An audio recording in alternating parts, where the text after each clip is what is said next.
students, welcome back. In this video we are going to continue with chapter number 9, ledger posting.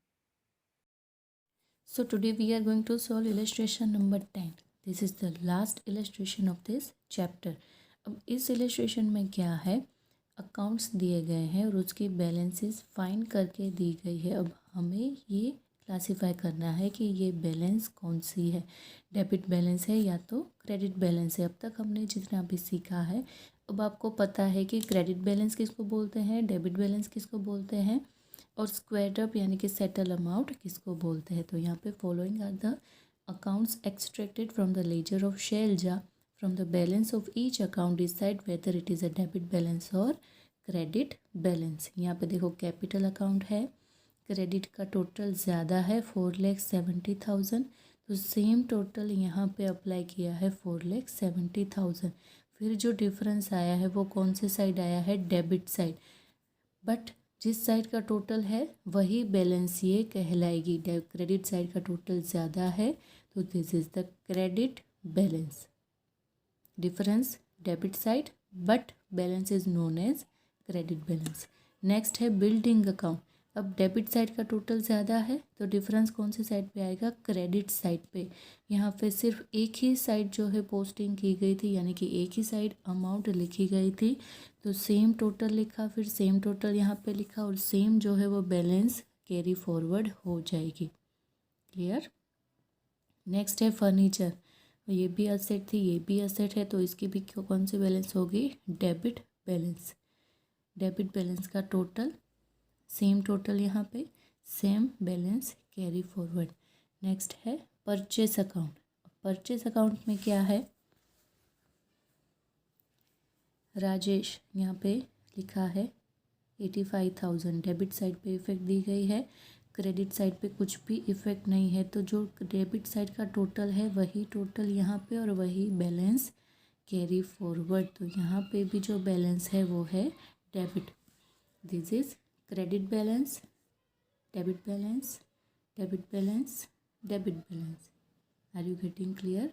हमें clarify करना है कि कौन सी balance है. जिस साइड का टोटल ज़्यादा, जिस साइड पे डिफरेंस आ रहा है उससे ऑपोजिट बैलेंस होगी. नेक्स्ट है सेल्स अकाउंट. अब सेल्स अकाउंट में क्रेडिट साइड का टोटल ज़्यादा है, यानी कि सिर्फ क्रेडिट साइड पे ही इफेक्ट दी गई है, तो यहाँ पे जो डेबिट साइड है वो टोटल सेम डिफरेंस आएगा. टोटल 1,20,000, सेम टोटल यहाँ पे और same will be balance carry forward. उसके बाद है जैनिशा अकाउंट. यहाँ पे credit side, debit side, total किस साइड का ज़्यादा है, डेबिट साइड का टोटल ज़्यादा है 1,20,000. फिर डेबिट साइड जो है वो 80,000 की इफ़ेक्ट है, तो क्लोजिंग बैलेंस किस तरह से फाइंड करनी है, यहाँ पे जो टोटल लिखा है सेम टोटल यहाँ पे लिखना है, उसमें से जो इफ़ेक्ट है क्रेडिट साइड में अमाउंट है वो माइनस करनी है. 1,20,000 minus 80,000, so 40,000 will be balance carry forward. This is the closing balance. Now total of debit side is more, so this is debit balance. Next is Rajesh account. यहाँ पे credit side का total है 85,000 जो कि इससे ज़्यादा है, तो 85,000 यहाँ पे लिखेंगे. डिफरेंस किस साइड आया, डेबिट साइड, तो this is credit balance because the total of credit side is more. 85,000 minus 20,000 minus 15,000 is equals to 50,000 is balance carry forward. Next is salary account. Salary account में जो है debit side का total, यानी कि debit side ही effect दी है, credit side कुछ effect नहीं है, तो total of debit side will be the balance carry forward. This is also debit balance. Next is commission received account. Commission received account credit side पे जो है वो amount दी गई है, तो total 8,200, same total will be applied here and the difference amount is closing balance. So commission received account की balance है credit balance. Next is cash account. अब कैश अकाउंट में डेबिट साइड का टोटल ज़्यादा है क्रेडिट साइड के total से, तो total 58,200 will be applied here and minus 5,000 minus 15,000, so the difference will be 38,200. क्योंकि ये डिफरेंस क्रेडिट साइड पे है, it is known as debit balance. By balance carry forward. So cash account की debit balance. Total of debit side is more. Next is bank account. Bank account में credit side का total, debit side का total, किसका total ज़्यादा है?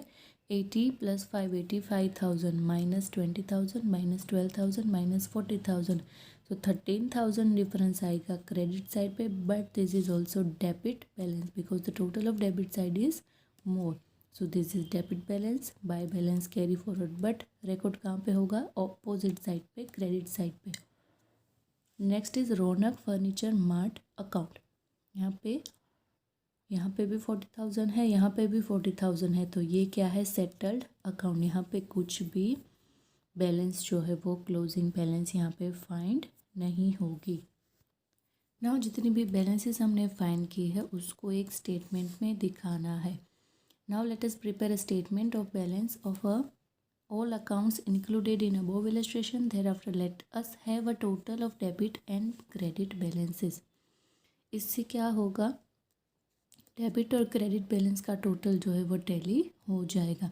Statement prepared on the basis of balance of accounts. जितने भी accounts है उसकी बैलेंस कितनी हमने अब तक जो है वो क्लोजिंग बैलेंस फाइंड की, वो अब इस स्टेटमेंट में लिखनी है. यहाँ पे 3 कॉलम्स बनेगी. Name of the account, debit balance and credit balance.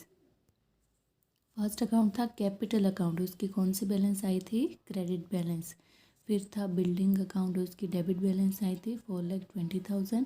Furniture account की डेबिट बैलेंस थी 40,000. फिर परचेस अकाउंट की डेबिट बैलेंस थी 85,000. सेल्स अकाउंट की क्रेडिट बैलेंस थी 1,20,000. राजेश अकाउंट की जिनीशा अकाउंट की डेबिट बैलेंस थी 40,000. राजेश अकाउंट की क्रेडिट बैलेंस थी 50,000. सैलरी अकाउंट की डेबिट बैलेंस थी 12,000. कमीशन रिसीव्ड अकाउंट की क्रेडिट बैलेंस थी 8,200. कैश अकाउंट की डेबिट बैलेंस थी 38,200.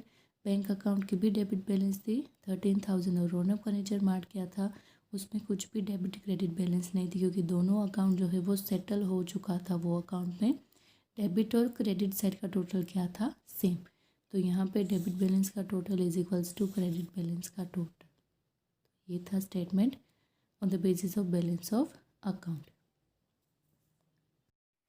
बैलेंस के ऊपर से जो हम स्टेटमेंट बनाते हैं उसको बोलते हैं ट्रायल बैलेंस, जो कि हमारा नेक्स्ट चैप्टर है. तो उस चैप्टर में हम डिटेल में समझेंगे. तो ये चैप्टर हमारा यहाँ पे कंप्लीट होता है. लीजर पोस्टिंग, जितने भी सिलेबस में हमारे सम्स थे वो सारे हमने सॉल्व कर लिए हैं. अब जो आपकी स्क्रीन पे जो क्वेश्चन नंबर दिख रहे हैं वो सारे क्वेश्चन आपको अपनी अकाउंट की नोटबुक में सॉल्व करने हैं. एक्सरसाइज में क्वेश्चन नंबर 1 जो कि MCQs है, क्वेश्चन नंबर 2 1 सेंटेंस वाले क्वेश्चन हैं, क्वेश्चन नंबर 7 8 जो कि जर्नल एंट्री के ऊपर से पोस्टिंग करनी है. फिर सब्सिडरी बुक्स के ऊपर से पोस्टिंग, जो हमने इलस्ट्रेशन सॉल्व किए हैं उसी तरह के सम्स एक्सरसाइज में दिए गए हैं जो कि आपको होमवर्क में सॉल्व करने हैं. तो यहाँ पे ये हमारा 9th चैप्टर कंप्लीट होता है. नेक्स्ट वीडियो से हम chapter number 10 trial balance start करेंगे. तब तक के लिए अपना होमवर्क कंप्लीट करते रहिए.